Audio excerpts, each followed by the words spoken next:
Live দিবেন। হ্যাঁ, মোর নাম হাফিজুর রহমান, মোর বাড়ি বাহাদুরপাড়া, জেলা কোকরাঝার, পোস্ট অফিস পর্তা ভাতা, থানা চিতলা।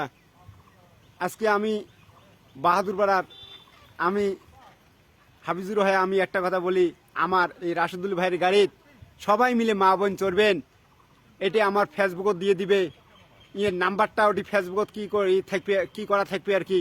কাকু যদি গাড়ি লাগে আমার রাশেদুল ভাই কবেন, হ্যাঁ গাড়ি পেয়ে যাবেন। ওই নাম্বারত ফোন করবেন, রাশেদুল ভাই কোটেই আসিস অমুক জায়গাত, কোনো টেনশন করার দরকার নেই। ওই নাম্বারত ফোন করলে একদম রাশেদুল ভাই পেয়ে যাবেন। ধন্যবাদ। মোর নাম, এই যে গাড়ি দাও, এই যে গাড়ি রাশেদুল ভাইয়ের গাড়ি, রাশেদুল ভাইয়ের গাড়ি দেখছেন? দেহ দেখছেন কি সুন্দর চকচকা গাড়ি। এই গাড়ি যদি চড়েন না, কোনো জার্কিন টার্কিন হবে নয়, কোনো জার্কিন টার্কিন হবে নয়। আর ওই যে ছেলে হাতে গাড়ি আছে ওইলে বেকার হইলে খালি দুনিয়ার মানে জার্কিং করে, রাস্তা একদম সমান রাস্তা যাবে তাও জার্কিং করে। আর এইটা দেখছে